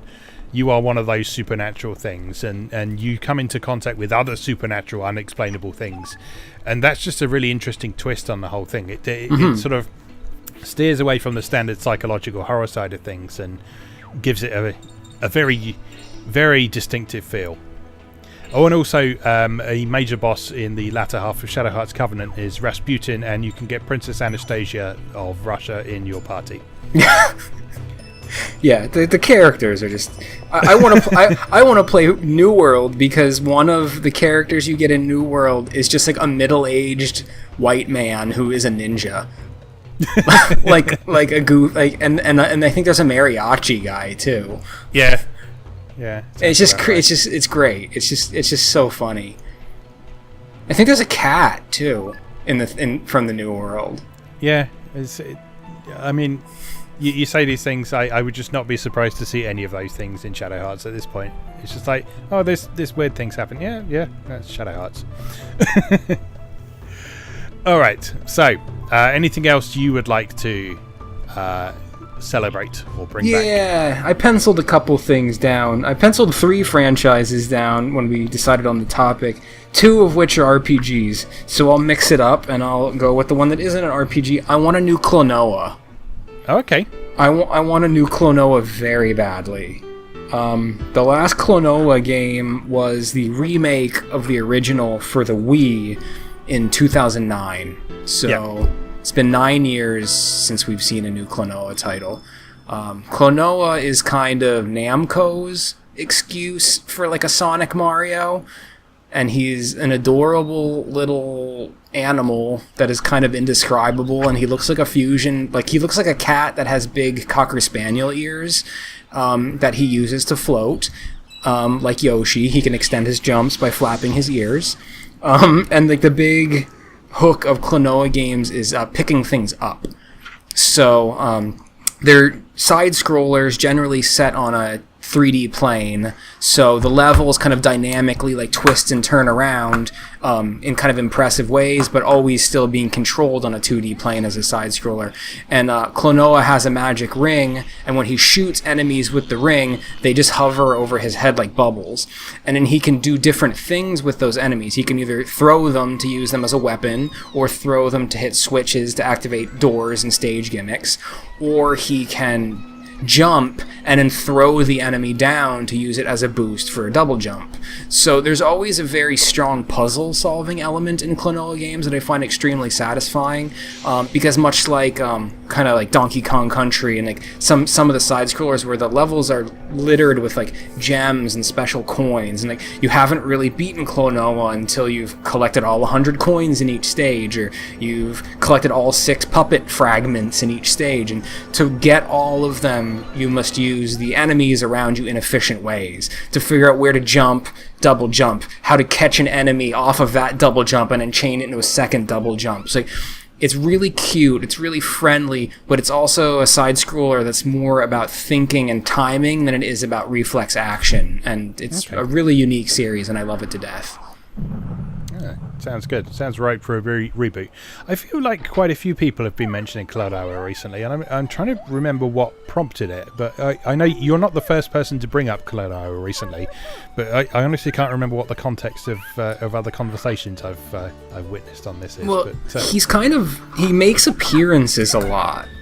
Like, it's clear that Namco like loves him, and like he makes cameos a lot, or like his face will appear. Like you'll be playing like a Tales game and you'll unlock like the Trophy of Friendship and it'll be a statue of Klonoa. Like he makes cameos all over the place, but like they just don't make new games for him. Yeah.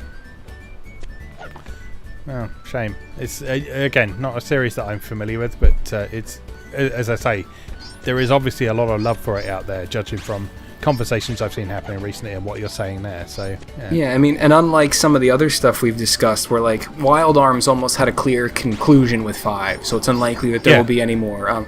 With Shadow Hearts, the original developer Saknoth, they're not around anymore, so the likelihood of that happening is very slim. But like Klonoa is a mascot character for Namco Bandai. Guess what? Namco Bandai's still around. They can make that happen for me. Yeah, and I mean, the very nature of mascot games means that you can potentially do limitless things with them, can't you? So, I mean, it's very rare that you will have a game with a character like that has a definite conclusion. You are never going to see this character ever it's just a again, separate cute adventure. It's an excuse for new stages and new enemies. That's all I want.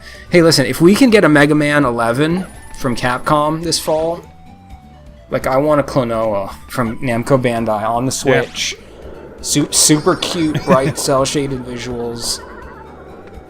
I want it. Make it happen, Namco. Make it happen. All right.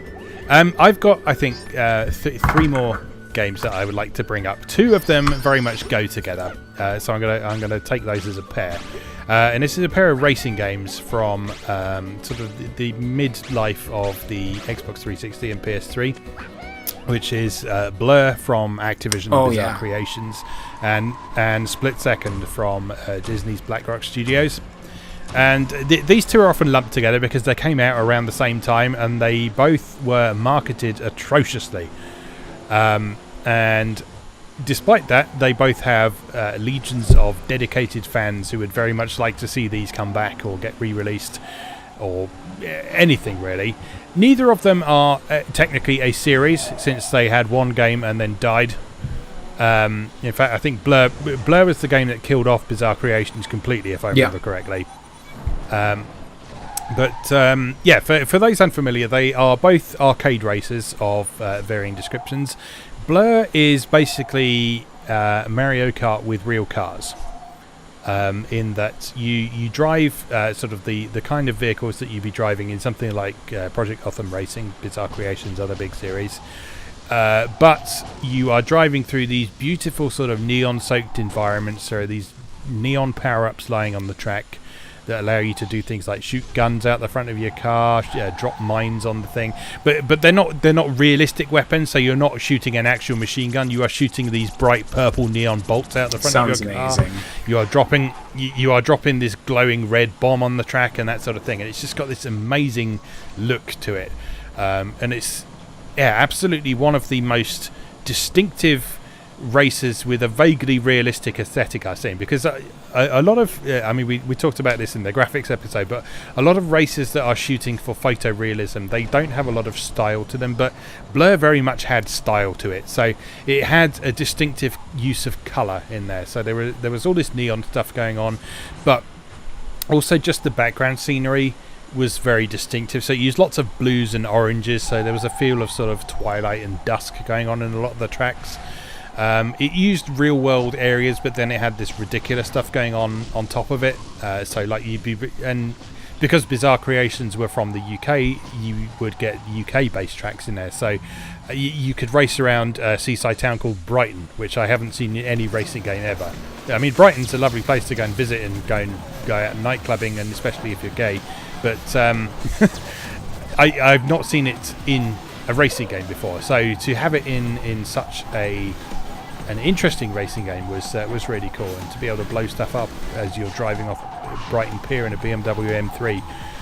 So it is real cool cars, like licensed vehicles, not like realistically styled vehicles. It's actual licensed cars. No, it is actual real cars that they allowed to be blown up, thrown around, damaged, all sorts of things. So yeah, all real That's cars. That's neat. Split Second, on the other hand, is a kind of different approach. The concept of Split Second is that you are a contestant on a reality show. And the reality show is all based around car racing, but it's car racing on these specially designed tracks that are littered with basically movie-style pyrotechnics and explosives and things happening. And so the core mechanic of Split Second, aside from just driving, is instead of building up a boost bar, you build up this bar that allows you to trigger various effects in the environment. And so you'll be driving along and you'll see an icon appear in front of you, and if you've got enough charge in your bar, you can press the button and that will make something explode, which will do something with that environmental thing. So if it's sort of low on your bar, it will be quite a small thing, like you might make something at the side of the road blow up, and anything that's driving nearby, it might get knocked to the side and forced to crash or something like that. But you have these level 2 things as well if you build your bar up to the maximum. And those will have a massive impact on the track as a whole. So, for example, there's one level where you are driving sort of around an industrial area, and if you trigger a level 2, I forget the actual name of them, but if you trigger one of these level 2 abilities on this track, then you'll be driving towards this gigantic chimney that you see in front of you. You set it off. It starts exploding. It topples down in front of you, collapses onto the track, shatters the track into pieces, and then the route of the race for the rest of that race is then driving through this chimney, jumping out the other side, and so on. So it just has this amazing sort of stuntman type experience in there, that you're driving in kind of like a movie, basically. That was the whole concept of it. It was so incredibly exciting to play. And it also had one of the most distinctive soundtracks I think I've heard in a racing game. Around that point was the time that racing games were very much focusing on having licensed soundtracks. So EA with their Need for Speed series was sort of having the EA Sports tracks, which was just like the worst kind of licensed music imaginable. But But Split Second had a fully composed orchestral soundtrack. That's awesome. In a movie style, and it was dynamic as well. So based on what was going on in the race, the track would dynamically remix itself. So as things were getting more exciting and more intense, as you were pushing for the front there, sort of the layers of instruments would build up, it would get more exciting, the tempo might increase, you'd get different melodic lines coming in. It was just an amazing experience that just got marketed not at all, basically. I was going to say... Hardly anyone played. Very few people talk about these days, but the people who did play it, they react like I just have. I was going to say, this sounds really fun and unique, so it must have been eviscerated and nobody liked it and played it. But it sounds like it might have a nice loyal fan following at least. Yeah, it's not that no one liked it even. It got good reviews at the time of release, as did Blur. But it's just that. I'm not sure if it was bad timing or anything. I'd have to actually look into the release timing of it, but it was just the fact that Disney just didn't really seem to know what to do with it, just like Activision didn't really seem to know what to do with Blur either. Blur had a bit of marketing that was sort of based on its similarity to Mario Kart, but I think they went too far with that, in that people ended up thinking that it was just a shallow sort of kart racer and not this incredibly unique experience that it actually ended up being, and just so people ended up passing it up, which is a real shame because those two games are just amazing. I would love to see new ones or just re-releases of them at this point, to be honest. Yeah, I would love to get a, like they just did with Burnout Paradise. I would love for a PS4 remaster of Blur. Yeah, because I'd love to get my hands on it. I think in terms of marketing, like unique visual presentation is very difficult to market properly. So if a great deal of your game revolves around a unique style and visual presentation, it's hard to really sell that up. We saw the same thing back with Auto Modelista on the PS2. That game should have flown off shelves just based on the way it looked, but it didn't. It was a real massive letdown sales-wise. Well, at least these are two games that I still have on my shelf, so I can still enjoy them when I want. One interesting thing about Blur is that it was available on PC for a while via Steam, but for some reason it got pulled from Steam, so you can no longer buy that anywhere digitally. So the only way to get the PC version now is to actually buy a physical copy of it, and good luck with that. They did actually re-release Split Second a while back on Steam though, so if you have a PC you can still get a copy of that and play it, as well as obviously the old console versions as well. So that is still out there in the wild. I'm wondering if one of the car licensors didn't retract their license or something. Could well be something like that, yeah. That's the only drawback with using licensed stuff. Yes. Alright, so those are probably my two favourite racing games of all time that we have right there. So, do you have any other games that you wanted to bring up for this? I think you said there was another RPG. Yeah. Breath of Fire.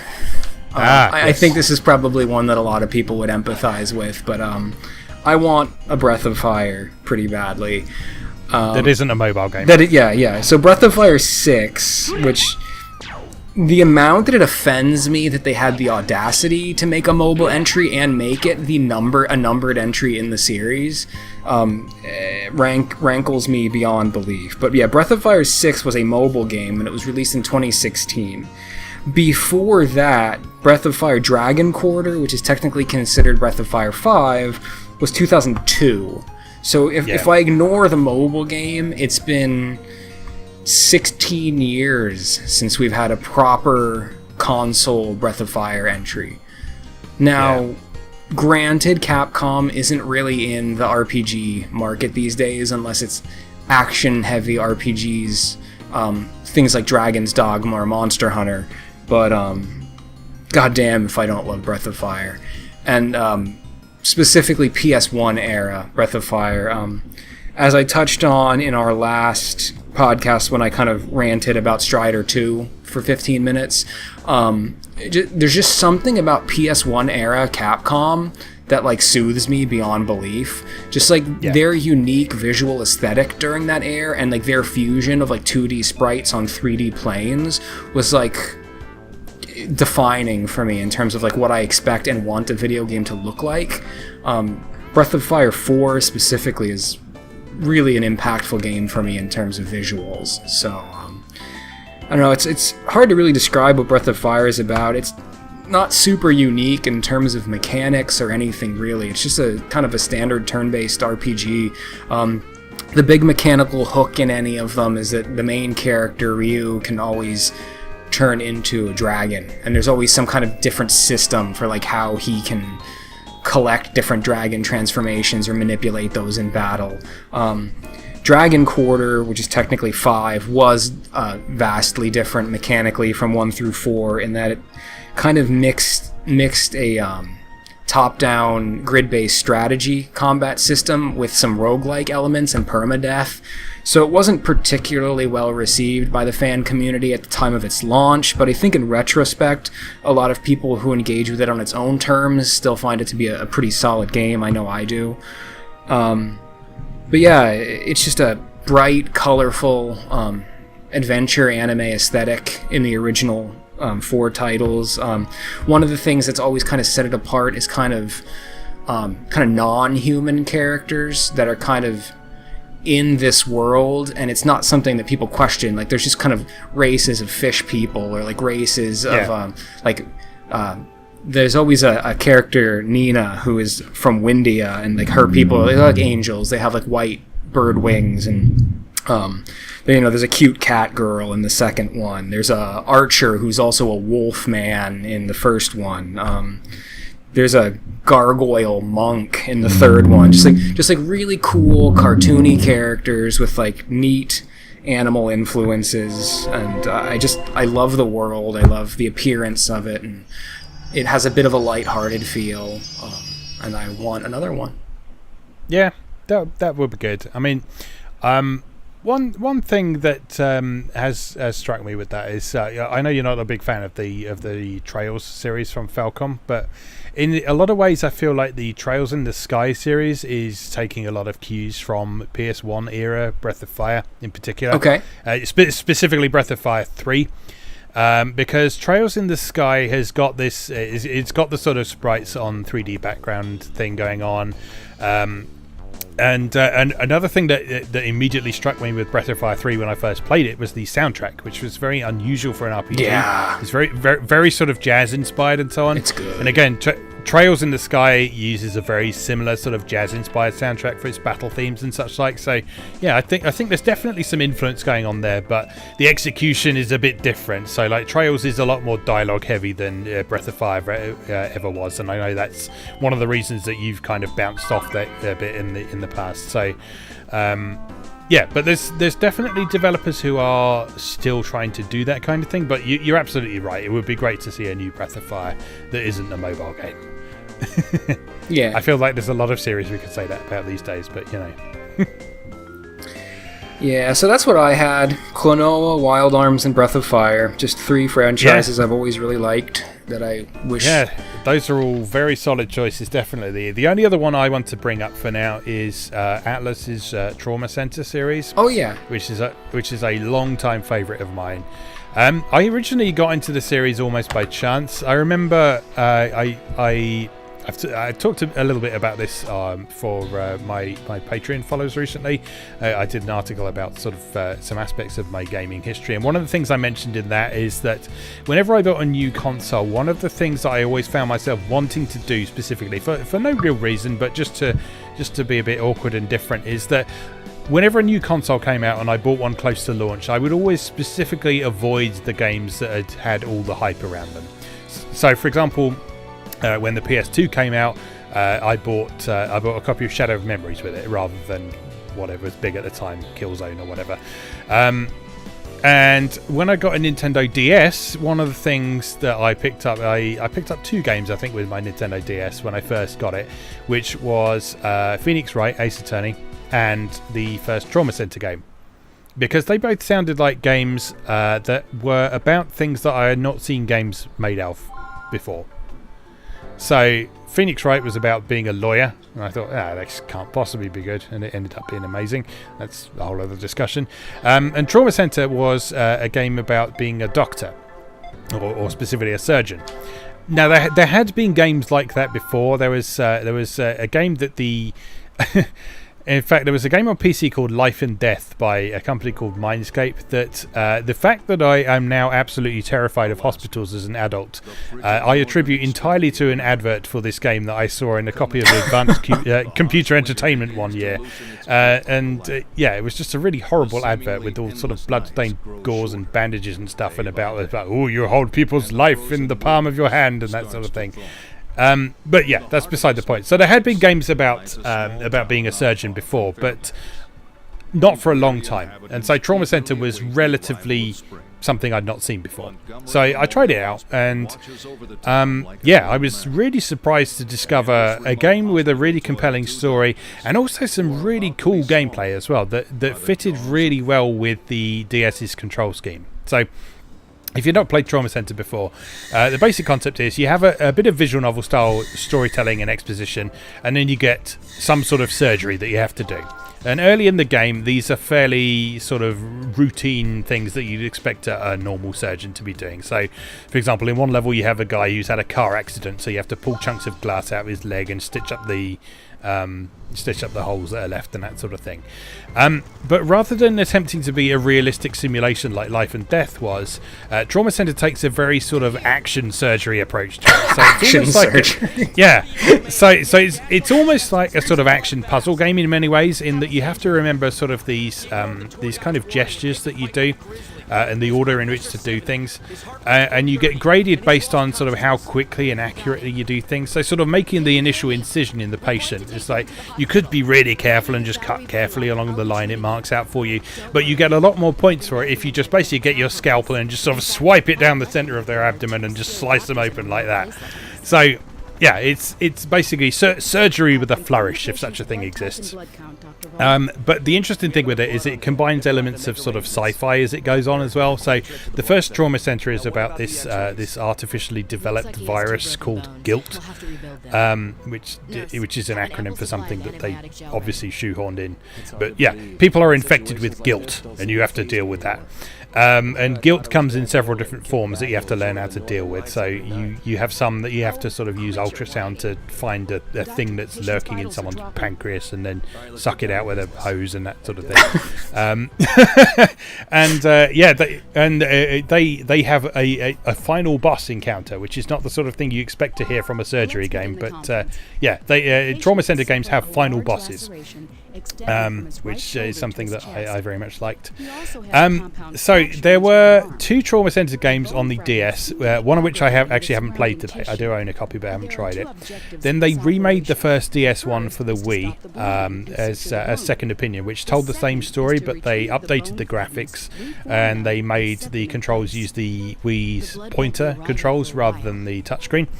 And then they did an all-original one for Wii called New Blood, which had a whole new story, full voice acting, basically the same mechanics using the pointer on the Wii, but a new story, a new disease to deal with.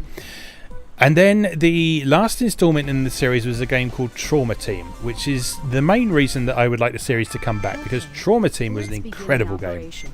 So Trauma Team took the basic concept of Trauma Center, which is sort of medical drama combined with a bit of sci-fi, and it expanded it beyond just the surgery concept into a number of different disciplines. So you still had surgery levels with one particular character, and the way the story worked is that there were different episodes with, I think there were maybe 6 different characters altogether, and each of them had their own specialism. So there was a surgeon, there was a diagnostician, there was a orthopedic surgeon, there was a first response nurse, and there was a forensic investigator as well. So as you progress through the story, you played episodes from each of these characters' perspectives, and then you had to do basically what their job was. So for example, in the stages where you were doing the first response, it was very similar to the surgery, but you had very limited tools to work with. So you'd have to sort of patch people up without sort of your full complement of drugs and tools that you'd have in a properly equipped operating theatre. You'd be dealing with like burn victims or people who'd been trapped in rubble or that sort of thing. The orthopedic surgeon, you had very precise movements to make as you were sort of putting bones back in place and that kind of thing. And then the forensic investigator side of things was very much like a point-and-click adventure, basically. So it unfolded from a first-person perspective. You had to go to crime scenes and work out what had happened. You'd have to investigate things. You'd have to do autopsies on corpses and that kind of thing to figure out what had happened. And then you'd have this sort of discussion with your handler at the end of it, where you had to answer questions about all the things that you discovered in your investigation. And it was just such an interesting game in that it threw all these things together, and it managed to tell a really coherent, really exciting story with all those diverse mechanics in there. Had an incredible soundtrack. And never came out in Europe as well. So Trauma Team is the sole reason that I have a modded Wii that can play import games. Wow. That is literally the only reason because I loved the earlier Trauma Center games so much, I modded my Wii just to play a North American version of it. But yeah, we've not had a peep out of the series since, which... Yeah, I would have thought the Wii U in particular would have been ideal for it. Oh yeah, with the touchscreen. Using the gamepad as like your operating table while you had like the characters on the screen talking to you and that sort of thing. So that's basically how the DS handled things. You'd have the surgery going on the lower screen, and you'd have dialogue on the upper screen. So you'd have to actively look away from what you were doing to see what people were saying to you, just like sort of someone doing that in reality would have to do. Well, hopefully but yeah, the Switch. Yeah. You know, you never know. You never know. The Joy-Cons work. Like they could imagine doing a defibrillator motion with the two Joy-Cons, and there's all kinds of cool ideas they could come up with. Yeah, but I mean, it just seems like a series that Atlas has kind of slept on since Trauma Team. I don't know anything about the sales figures or anything, or if it didn't do well or anything like that. But it's not a series we've heard a peep out of ever since, and I think it's really ripe for revisiting. Certainly. According to the test results, what with VR? You should do a VR one. Get on the PS3 and do a VR one. I tell you what does annoy me is the fact that every single platform in recent memory has had a version of Surgeon Simulator on it. And Surgeon Simulator is amusing for 5 minutes. It's a party game. It's not a serious game. It's fun. No, it's not a serious game at all. But every platform has had a Surgeon Simulator on it at this point, including PSVR. But I can't get a new Trauma Center game. Yeah, it just upsets me. Well, maybe some independent developer will make a Trauma Center inspired game. You know, like that seems like that's the kind of thing that could happen. Yeah, at this point, that feels like the most likely way something like that happened. You know, like one of the series that I wanted to bring up today that I decided not to bring up was Valkyrie Profile. And one of the reasons I didn't bring up Valkyrie Profile is because at this point, so many other development teams have picked up like the torch of Valkyrie Profile's style of gameplay and adapted it. Yeah. So like the Skullgirls team, right? They're making Indivisible, which is very inspired by Valkyrie Profile. The new Neptunia, the 2D Neptunia, it just is Valkyrie Profile with a Neptunia skin. So like you know, a lot of the times these series we want to come back. Other dev teams are kind of picking up the torch and kind of spiritually continuing. The procedure is complete. Yeah, I suppose that is the one upside of the age we live in, and especially the fact that people can get stuff on the market a lot easier than they could do 10, 20 years ago. So I guess that is one upside of it, but you know, it would just be nice to have a new entry in these favourite series, because there is something nice about just having that name, you know, the name of your series, having a new Wild Arms, a new Trauma Team, or whatever. That would just be a nice thing to see on my shelf. Oh, no doubt. If there was a new Wild Arms, I would even break my no collector's editions embargo. I would buy the biggest freaking $200 box with replica handgun or whatever. Like, I don't even care. Give it to me. My stomach doesn't hurt for church. Oh, yeah. Well, you never know. One E3, they might surprise you. Tokyo Game Show. That's where it'll happen. Yeah. Yes. Yeah. Well, fingers crossed. 2 months. Okay, so that's our discussion for now. That was a pretty long one, looking at the timer. Yeah, so, we can talk. Eh? Lots to say on this subject, definitely. So there are doubtless plenty more examples of series that I can think of, but yeah, this will be a good one to come back to in a future episode. Yeah, these ones I mentioned today are definitely the ones that I feel the strongest about on sort of immediate reflection. When we first spoke about this, these were the things that immediately popped into my head. So, and I'm sure it's a similar situation for you. Mm-hmm. Okay, let's wrap things up then. So, before we finish, would you like to tell people where to find you online? Sure. You can find my artwork on mrgilderpixels.com or on Tumblr, Twitter, and Instagram as Mr. Gilder Pixels. That's MrGilderPixels. Marvellous. Okay, and you can find my writing work as always over on MoeGamer.net. There's other videos on this channel every so often when I find the time and or energy to do them. It is the middle of summer at the moment, so finding the energy in particular is a bit of a challenge at the minute, but I'm doing what I can. Currently at the time of recording, we're just finishing off Hyrule Warriors month on MoeGamer. Next month is all about Sonic, as we've already said earlier in this episode, so you can expect coverage of all the Sonic games I have access to, from the earliest ones up until the most recent ones, including Sonic Mania, so watch out for that. So, thanks for listening, and we will see you again next time.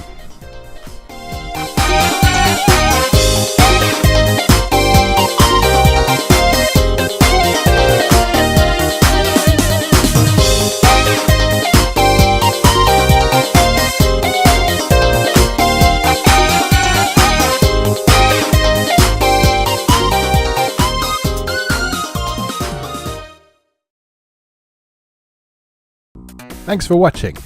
If you enjoyed this video, please help out the channel by leaving a like or a comment and subscribing. Be sure to check out MoeGamer.net for new articles on Japanese and Japanese-inspired video games, new and old, every weekday. Every month, MoeGamer features an in-depth exploration of an individual game or series as its cover game, so be sure to check the archives to see if your favourite has had a deep dive yet. If you'd like to support the site directly, please consider becoming a patron or buy me a coffee. You can find links to do both down in the video description. Thanks again, and I'll see you next time.